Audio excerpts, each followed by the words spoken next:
तामुलपुर जिल्लानि भारत भुटान सीमानि फाहारफोराव फिन हरखाबै बमा बेरदों। भारतारि फाइकि 222 नम्बर रेजिमेन्ट आर्टिलारि हानजानि दैदेननायाव पान्जाब रेजिमेन्टनि फाइकिफोरनि हाथियार फोरोंथाय लाबाय थानायावनो गोरोन्थियै अनन्त रामसियारिनि नखराव उन्दुबाय थानाय समावनो 105 mm स्मक बे मुंनि बमाया गोग्लैहैयो। न' सिङाव बिमा आरो फिसाफोरा उन्दुबाय दंमोन होनना मोनथिनाय जादों।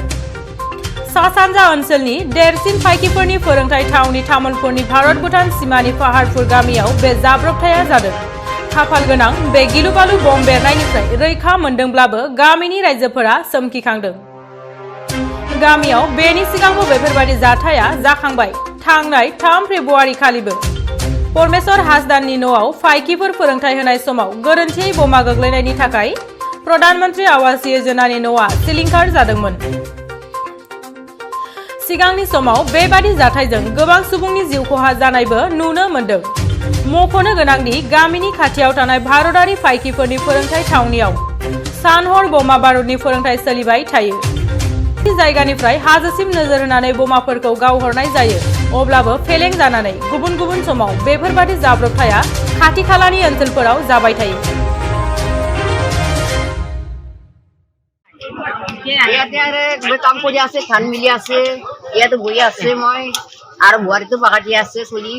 সেইকাৰণে আৰু ইটো আহিছে না কি আহিছে মইতো গমেই পোৱা নাই, গম পোৱা নাই। আৰু এই বস্তুটো ওলাই আহিছে ইয়াতে মৰছিতো, সেইকাৰণে মই দিগদাৰ হৈ আছে। মই কান্দি আছে, মই বুঢ়াৰীটো মৰছি বুলি কান্দি আছে আৰু মই কান্দি আছে।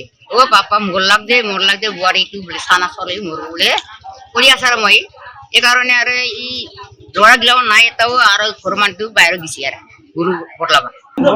আমি শুই আছিলো চলিৰ লৈ তাৰপিছত কি কৰিছো বুলি ভাবছো আৰু চলিটো লৈ কিনে দাউৰিছো আৰু কেইটামান বজাত? 12টামান বজাত, 12:30 বজাত সংঘটিত হৈছে। আপোনালোকে কি কৰি আছিলে সেই সময়ত? শুই আছিলো, চলি শুই আছিল না, শুই আছিলো। এই এনেকুৱা ঘটনাত আপোনালোকে কি ক'ব এতিয়া? এই মুহূৰ্তত যে আপোনালোকে শুই থকা অৱস্থাত আপোনালোকৰ ঘৰত আহি বোমা পৰিছে, আপোনালোকে কি ক'ব? কিবা এটা উপায় কৰিব লাগিব আৰু লাগিছে। কি ক'ব এতিয়া মানে ৰাইজক বা পুলিচ হেৰিক কি ক'ব? সহায় কৰিব লাগিব আৰু। হয়, এই যে আমাৰ এই সুপঞ্জলি ফায়াৰিং ৰেঞ্জত যোন আৰ্মি ইয়াত প্ৰশিক্ষণ কৰে গোলা বাৰুদ ফুটাই, তাত আজি মানে আমাৰ যোনটো জনবহুল এৰিয়াত আজি নহয়, এইটো ঘটনাটো প্ৰায় এনেকৈ হৈ থাকে। কেইদিনমান আগতে ইয়াত পৰমেশ্বৰ হাসদাৰ ঘৰত হৈছিল আৰু 2 বছৰ আগতে ইয়াত অতুল সূত্ৰধৰ ইয়াত মৰিছিল। এনেকৈ হৈ থাকে তাৰ মানে বিপদ। যেনেকৈ আমি ইয়াত এনেকুৱা গোলা বাৰুদ হয় যে আমি ইউক্ৰেইনত যাব নালাগে, ইউক্ৰেইনতকৈ আৰু ইয়াত ভয়াৱহ ইয়াত বোমা ফুটাই থাকে। এনেকৈ আজি অজিত ৰামচিয়াৰী ঘৰত ইয়াত প্ৰায় দিনৰ 1 বজাত ঘৰৰ মুধাত চিন ফাটি বেৰা পাৰ হৈ ইয়াত মানে বাৰাণ্ডাত ভিতৰত সোমাই গৈছে। যদি মানে মানুহক লাগিলে আৰু থিতাতে নিহত হলা হয়। ইয়াত ঘৰত বোৱাৰী মানুহ ইয়াত শুই আছিল, শুই সময়তে এনেকৈ আতংকিত এটা ঘটনা হ'ল যে মানে কোনোবা মৰিল মানুহ।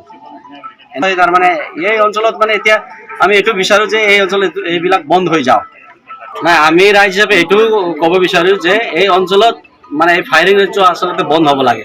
আমিও মানুহ হয়, মানুহ কেতিয়াবা মৰে, ইয়াত কোনো গেৰেণ্টি নাই। যেনেকৈ জম্মু কাশ্মীৰত যেনেকৈ হয় গোলা বাৰুদ, ইয়াতো এনেকুৱা হৈ থাকে। মানুহ কেতিয়াবা মৰে, কোনো গেৰেণ্টি নাই। ইয়াত এনেকুৱা হৈ আছে। এই অঞ্চল যোনটো আশ্ৰম অঞ্চল, এই আশ্ৰম অঞ্চলত প্ৰায় 50-60 ঘৰ মানুহ আছিল। এই মানুহক আৰ্মিয়ে উঠাই মানে বেলেগ জেগাত চিফ্ট কৰি বুলি কৈছিল, কিন্তু এই অঞ্চল মানুহে ইতিমধ্যে খালী কৰিছে জেগাটো। তথাপিও মানে ফায়াৰিং ৰেঞ্জটো বস্তি এলেকাত আহি আছে, জনবহুল এৰিয়াত আহি আছে।